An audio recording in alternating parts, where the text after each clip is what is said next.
if I have one left over, I'll give you one. Thank you.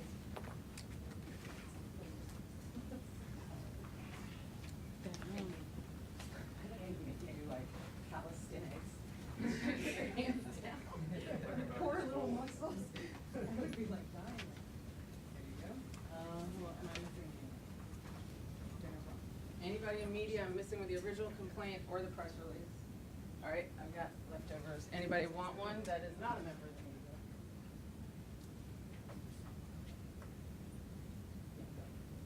Please.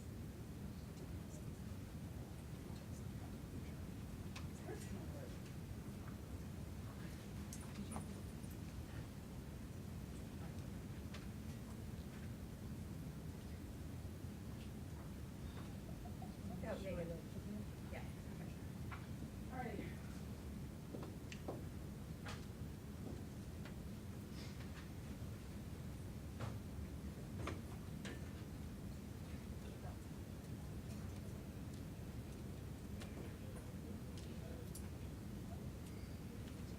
Okay, we're getting ready to start. It's going to be Attorney General Anthony Brown who will speak first, followed by Governor Wes Moore. We will have media Q&A. If you could just please, if you can remember, because we won't be like, what's your name? If you could please state your name and your media outlet prior to asking your question, we'd really appreciate it so we just kind of keep track of things and if we need to follow up with you on anything. All right, thank you. We'll be starting momentarily.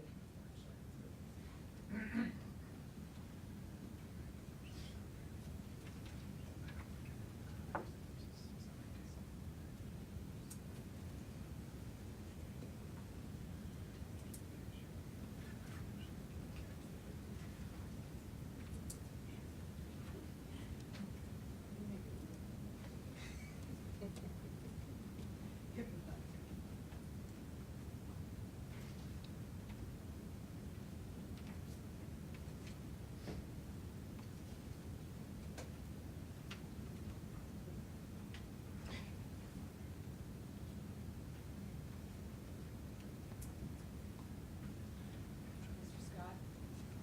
Mr. Scott?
You like that?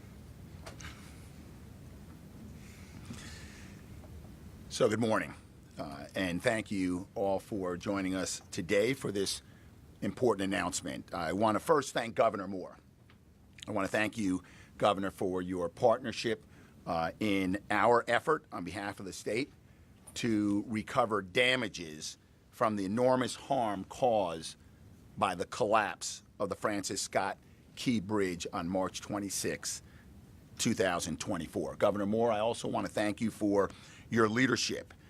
It was your rapid response with your team, a response to that crisis that cleared the shipping channel and allowed the port to fully open in less than 3 months. And it was your leadership in that intangible element that instilled in Marylanders a sense of confidence that we as a state will get through this. We will recover and we will rebuild. So Governor Moore, I want to thank you for your partnership and your leadership. When you signed the Port Act into law, only 2 weeks after the collapse of the bridge, you provided economic relief for thousands of workers and businesses impacted by the collapse. And in record time, under your leadership, the Maryland Transportation Authority selected a firm to begin designing a bridge to replace the Francis Scott Key Bridge. I also want to thank several members of your team, Governor. I'm proud to call clients who are here today, certainly joined by Lieutenant Governor Runa Miller. Thank you for your leadership. Secretary of Transportation Wiedefeld. I know that Secretary of the Environment McElwain is represented here today by our Chief of Staff, Scott Goldman. Transportation Authority Executive Director Gardner is joining us today, and Port Administration Executive Director Daniels.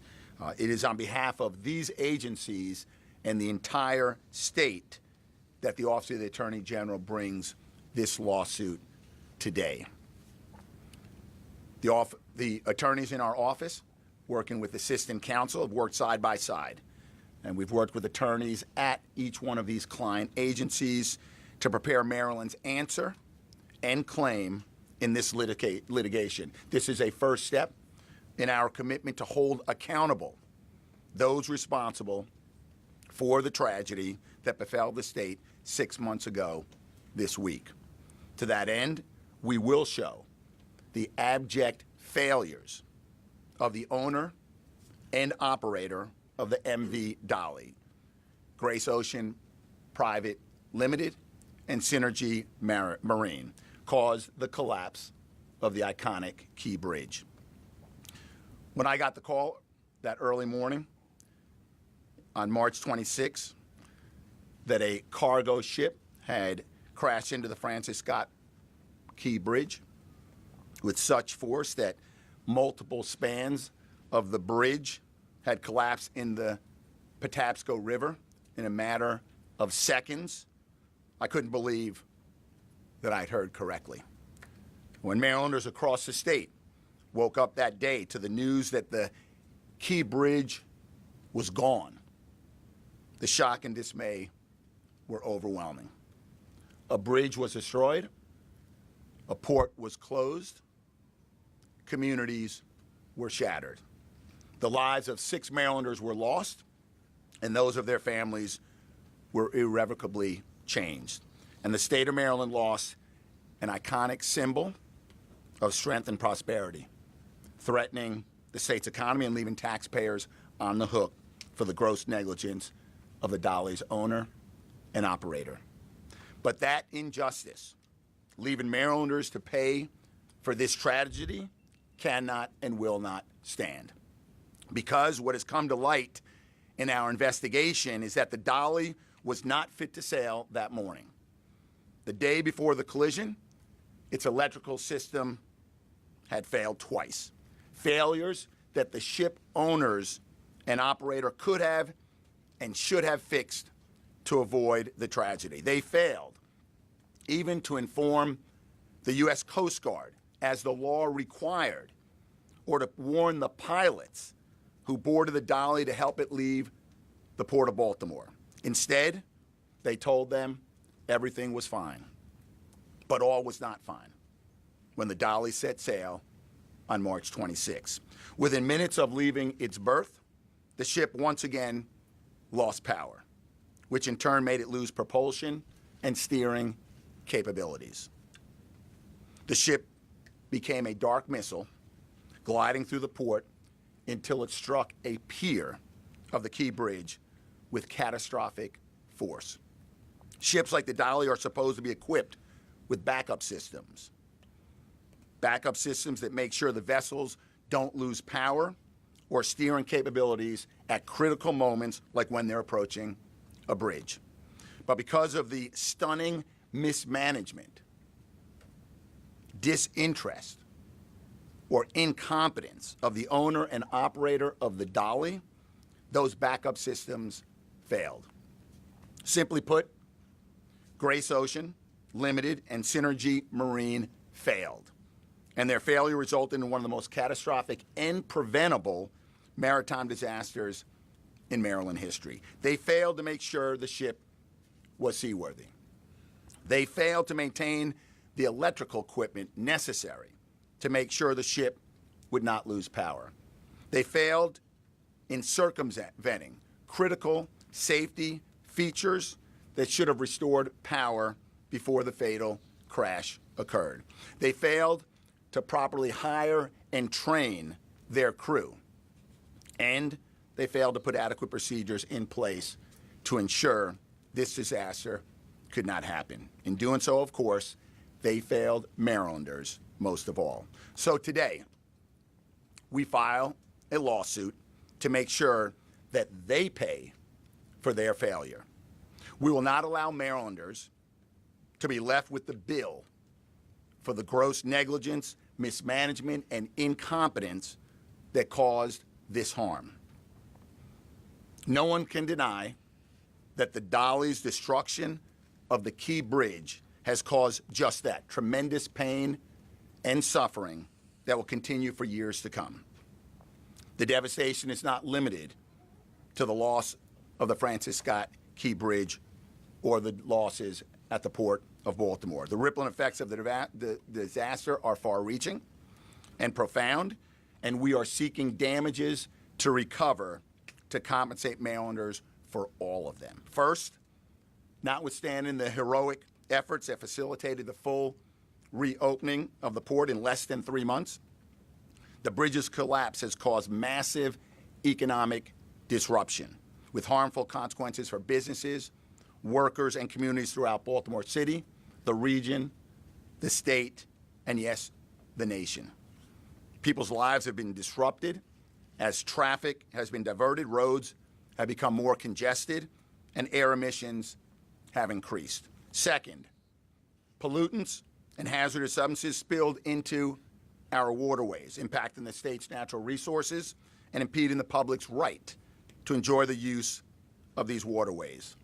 Third, the state has and will continue to lose revenues from tolls and taxes. With the bridge gone, economic activity reduced, and supply chains disrupted. So today, we begin the process of holding Grace Ocean Private Limited and Synergy Marine fully accountable for all of these harms. We will not let our shores, our roads, and our air quality deteriorate because of the fallout from their failures. We will recover the cost to rebuild our beloved bridge, the lost revenue from tolls and taxes, and the resources spent responding to Marylanders' needs on that bridge on that tragic day and in its aftermath. And we will honor the legacy of the Francis Scott Key Bridge, the gateway, the Colossus, as stated by one sailor recently. With our will and determination, as strong as the steel that held it aloft for nearly 50 years. And before I ask the governor to take the podium, I do want to thank a number of people.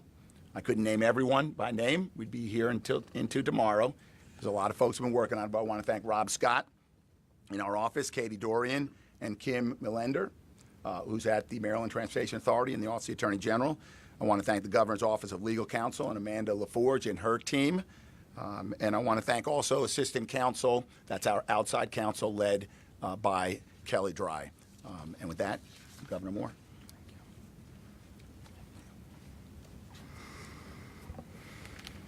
Good morning. I first want to begin by thanking the Attorney General for his remarkable leadership. For you and your team, you have been tireless and you have been diligent to making sure that we don't just have accountability, but understanding that today is an important part of healing. Today is an important part of the journey to healing that the state is going through, and you all have been absolutely crucial in making that happen. So to you, Attorney General, to your entire team, we're thankful that you have been with us every step of the way, and we're grateful for the leadership you've continued to show to the state. We know that the work that you all have done, the work that so many across the state has done, is the reason that as a state we've been able to bounce back. And I know that that bounce back has not been simple. That bounce back has not been easy.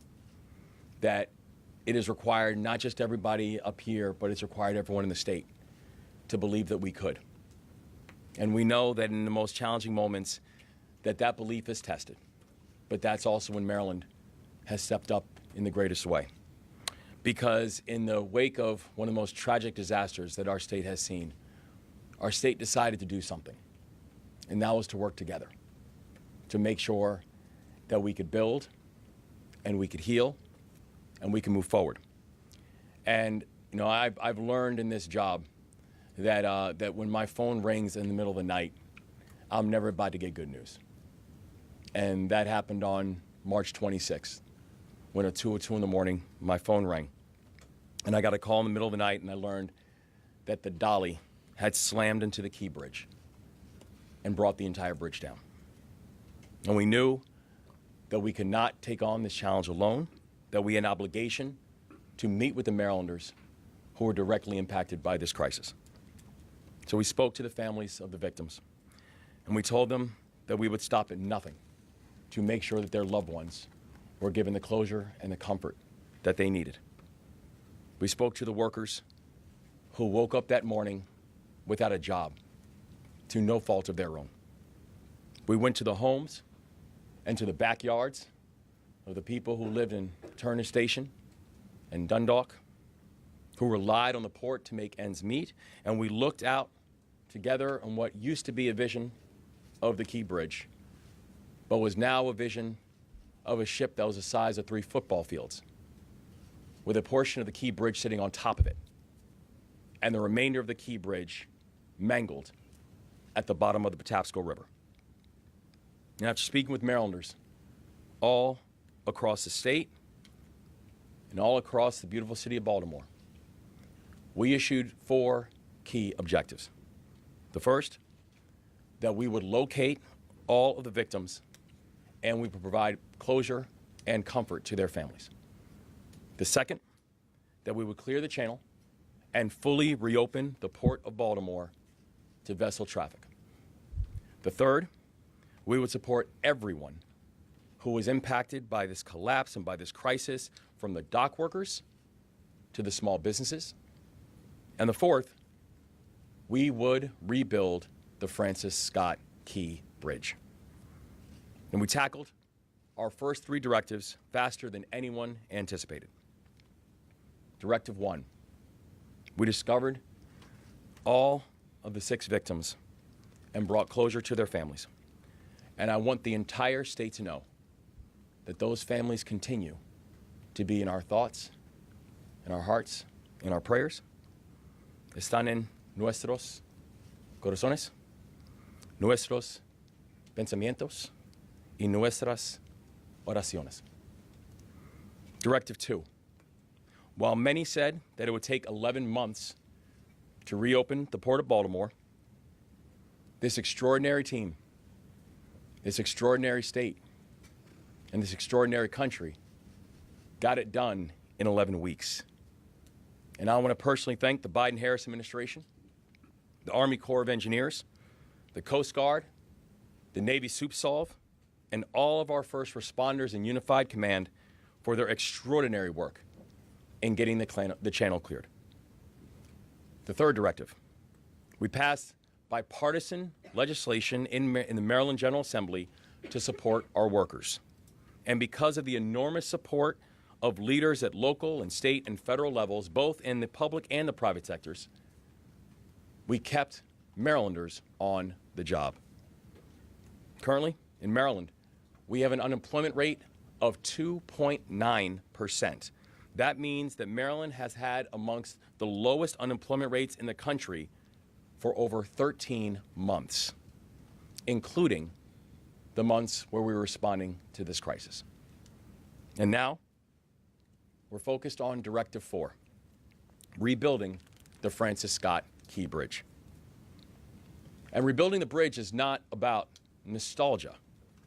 Rebuilding the bridge is about necessity, because you cannot have a fully functioning Port of Baltimore, America's port, without a key artery like the Key Bridge.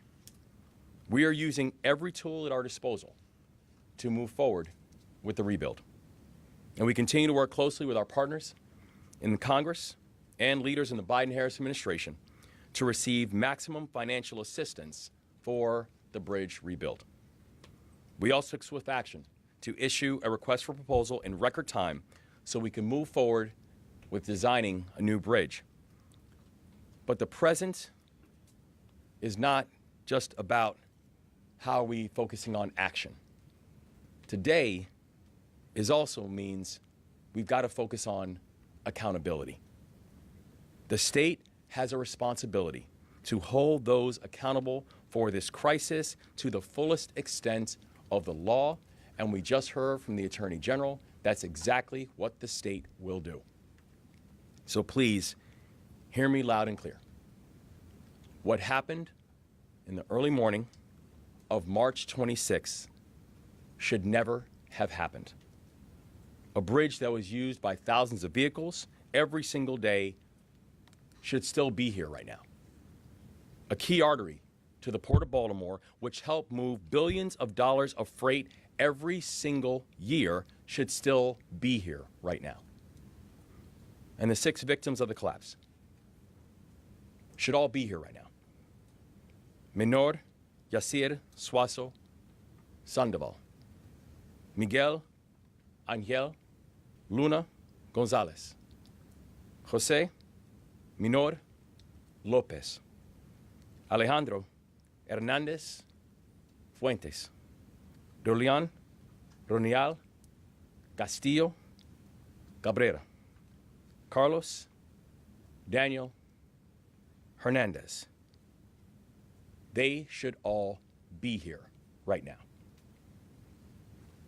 That's why accountability matters. Maryland businesses and workers are still dealing with the consequences of having one of the most important bridges in the state suddenly gone. We cannot forget everything that the Dali was responsible for us losing that morning. So let me end with this. The work ahead will not be easy. Any litigation this complicated will take time. But in Maryland, we do not shy away from big challenges. We lean in and we demand justice. And that is what it means to be Maryland tough and Baltimore strong. We are joined by extraordinary partners in this work, from our Attorney General to our agency leaders, to our friends at the Port of Baltimore, to our extraordinary Lieutenant Governor, and many, many others. And I know that together we will prevail. And the people with us today will all gather once again as soon as we possibly can to celebrate the reopening of the Francis Scott Key Bridge. So may God continue to watch over the victims of the collapse and their families. May God continue to watch over the beautiful state of Maryland. And I'm now proud to turn back over to the Attorney General, who will now take questions from the media. Thank you, Governor. Sure. Good morning, everybody. I'm Alicia Womack. I'm the Deputy Communications Director for Attorney General Brown. For media questions, I ask that you please place our call on you and state who you are, who you represent, and speak as loud as possible so we can hear the questions. Hi, Joel Upjoe, Gun Oak Eagle. I'm curious, how much money are you seeking from the owner and operator of the Dali? I know the press release and the complaint outlines that you not only want money for the cost of the bridge, but also lost tolls and economic loss. How much money are you seeking, and do the two companies have enough money to pay that?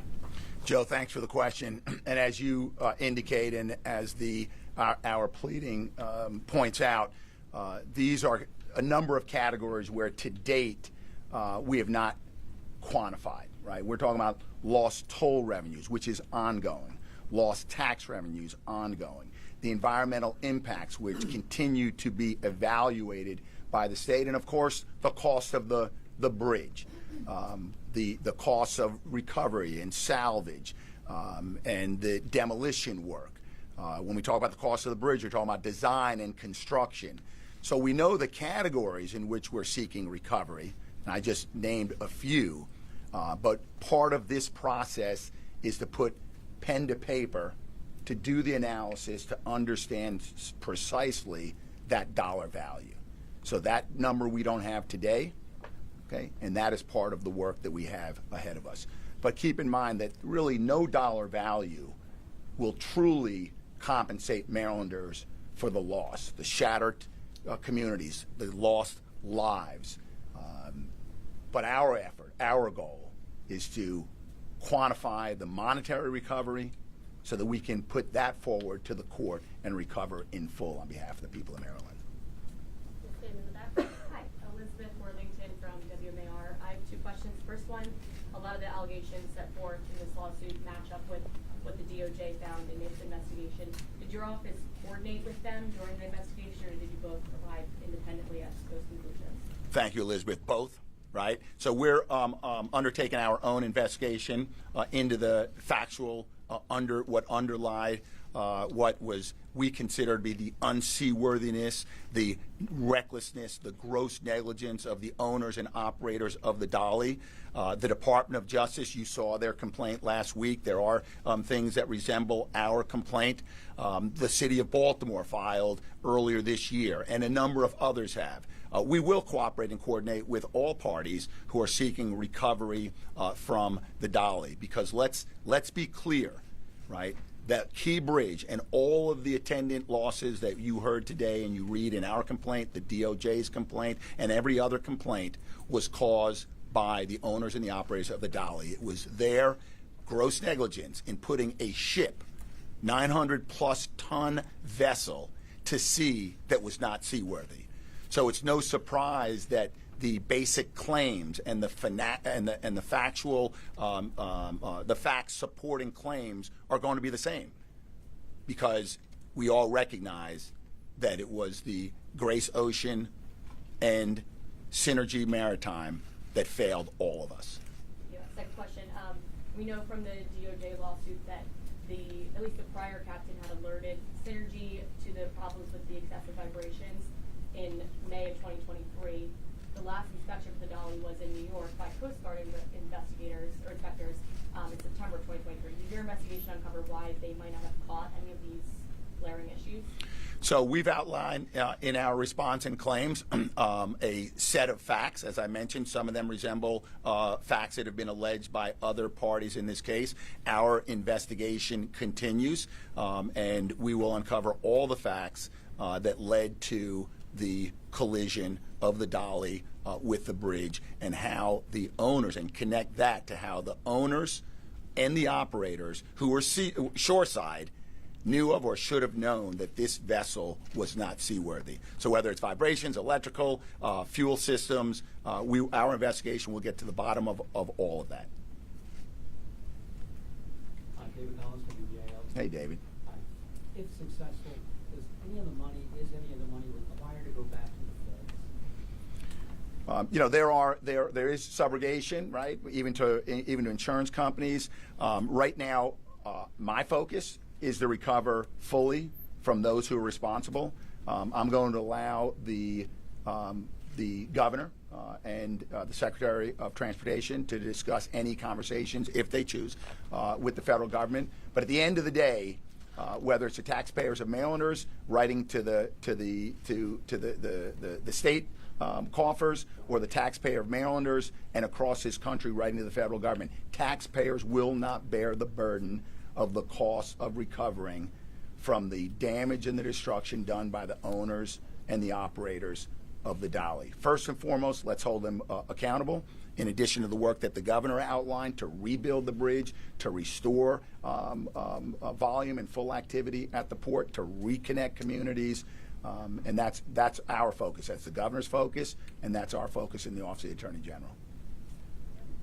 Leah Skeen with AP. I was just wondering, given what happened here, is the state doing anything to increase oversight of other ships sailing in Maryland waters to make sure that they are being safely maintained and operated?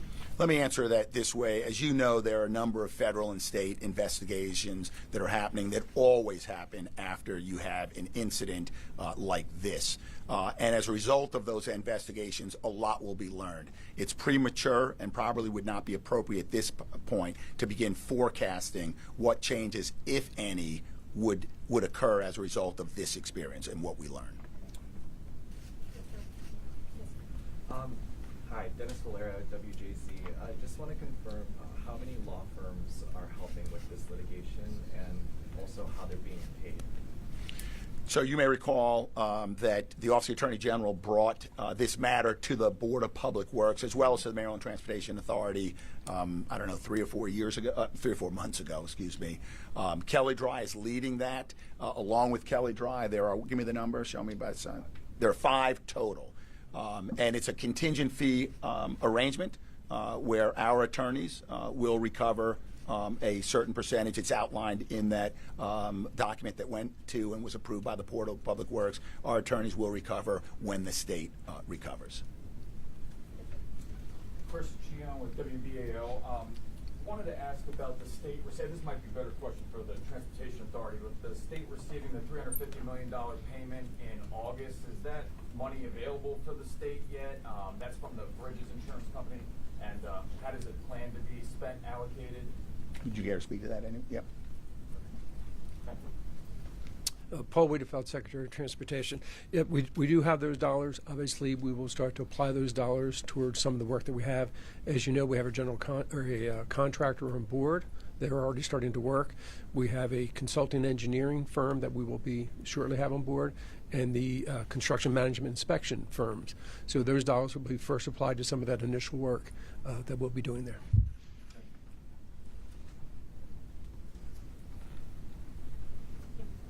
Hi, Pamela Wood from the Baltimore Banner. Obviously, this is complex litigation with multiple parties making claims here. It's probably going to take, I assume, years. At the same time, you have to move forward with that work that Secretary Wiedefeld mentioned. How does this intersect with the efforts to get full federal funding that President Biden has promised? You know, is this money or that money going to come in time? And I'm going to let the governor speak to that, but before I do, let me say this. While these are both important efforts, rebuilding the bridge and holding folks accountable, they are not connected in terms of one is a precondition or prerequisite for the other. The governor and his team have been leaning in and working closely with the Maryland federal delegation.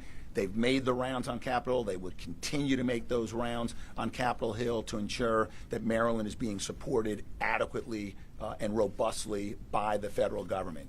We will pursue litigation and we will recover. And whether we recover tomorrow or whether we recover a few years from now, that effort to rebuild the bridge is ongoing and will continue. You mentioned years of litigation. Our goal is to make it considerably shorter. But yes, it is complex litigation. We will be asking the federal judge in this case to set a schedule for discovery so we can get to it.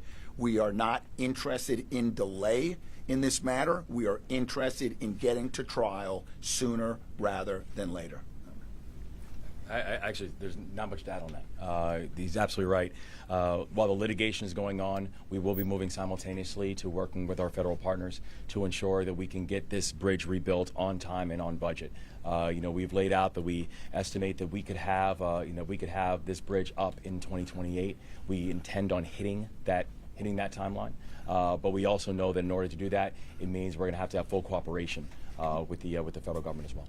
As a quick follow-up on that, in terms of working with federal partners to get that upfront funding while this all plays out, the Congress can barely keep the federal government operating with these continuing resolutions. Can you give an update on that progress with working with Congress? Yeah, and we continue to be very encouraged by the conversations that we've had with people from both sides of the aisle.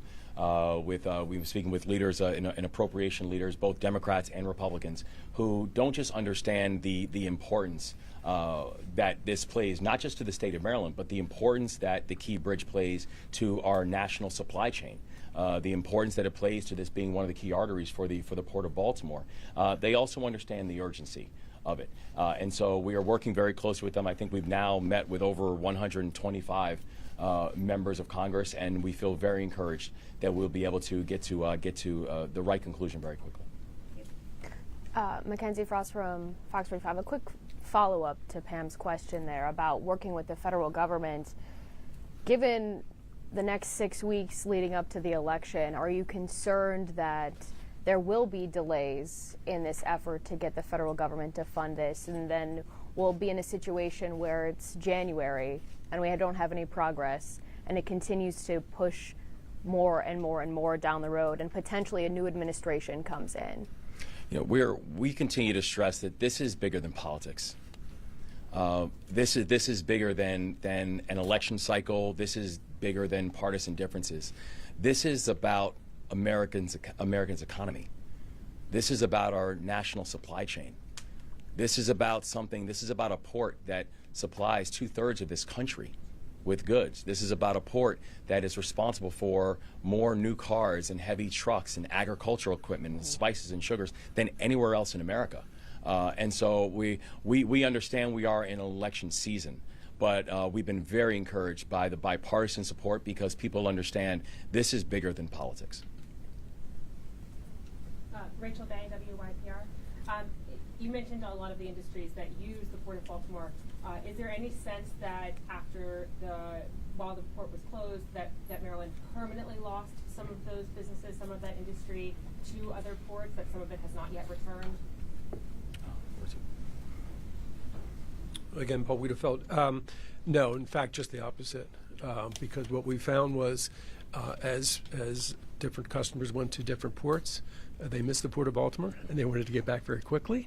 The cruise business particularly came back very quickly, and the same with the cargo side.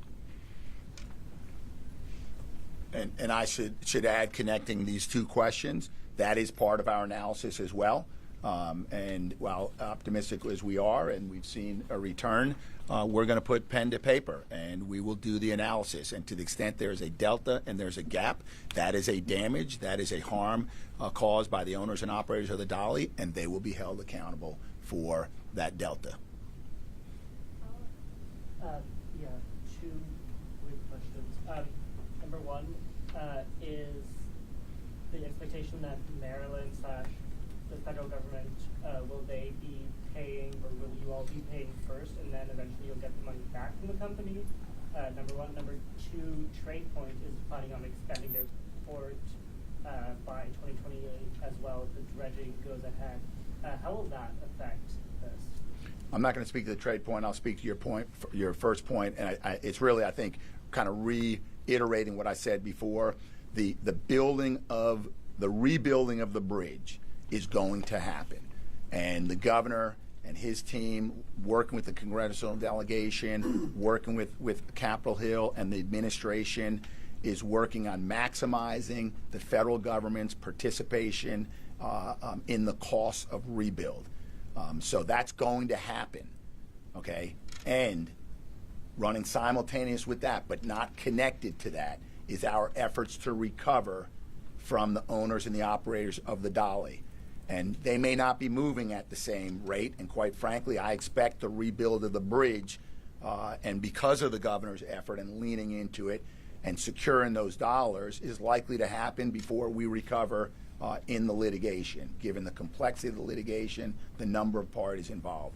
So the governor's moving forward with his team to secure those dollars to rebuild the bridge, and we are working with our team, overlapping with his team, to recover and to hold the Dolly operator and owner responsible for their damage, the damages they did to our bridge, the destruction. Two more questions. I'll go. I'm Hayes Gardner. I'm the Baltimore Sun. Hey, Hayes. You mentioned this is the first step. I'm curious, what's the next step? Is it discovery? Can you kind of give us a prediction or like just the next step? Sure. The next step is that, you know, when the pleadings are filed from all the parties who are going to be filing, today's the deadline, right? And whether there's extensions to the deadlines, we didn't ask for an extension. And as I mentioned in response to the other question, we're looking to expedite this. The next thing is sitting down with the judges and the parties and coming up with a schedule, a schedule for discovery, okay, to begin talking about and thinking about a trial date. right? There's going to be issues around liability. Who's liable? Who's responsible? There are going to be issues around damages, which typically come after the resolution of the question about liability. So it's impossible for me to predict how long that will take, but we will be moving immediately to engage the judge to bring together the parties to establish that schedule sooner rather than later.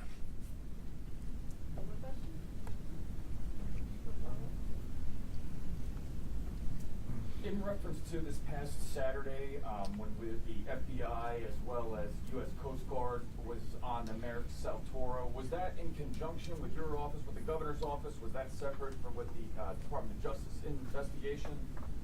Right, and we don't discuss investigations of that nature, and certainly wouldn't discuss the federal government's activities on board the ship. Sorry, given all of the litigation that we're seeing come forward, all of the various lawsuits that we've seen, is there a concern, or I guess maybe concern isn't the right word, but I guess what happens if there is a situation where there are so many bites at the apple from the DOJ, from the various lawsuits coming in, that these companies don't have anything left to pay, and then Marylanders are on the hook, or taxpayers are on the hook for this if the recovery isn't available?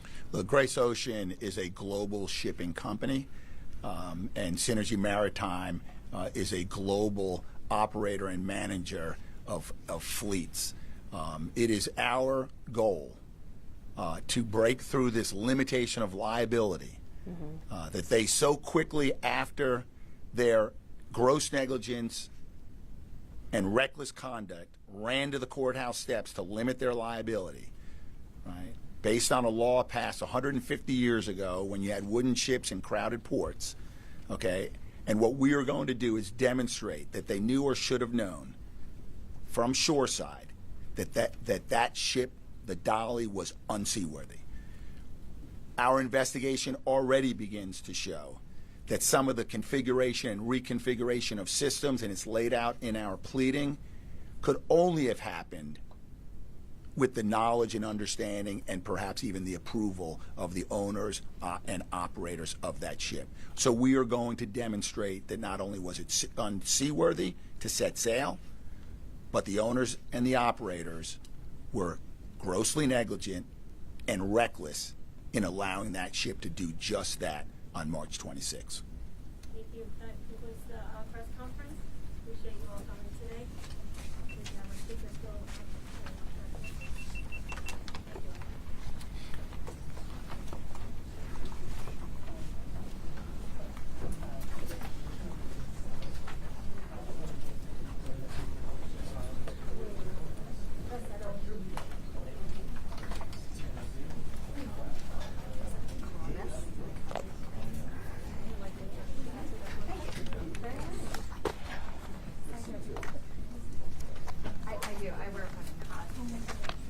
It's actually impossible to find shoes.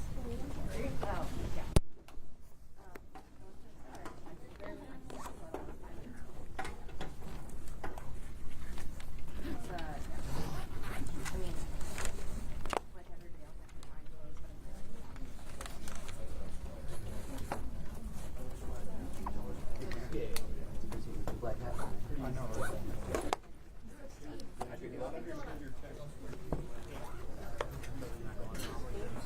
Switch teams. Jerry used to be at the Sun, and he just came over to the Banner like a week or two ago.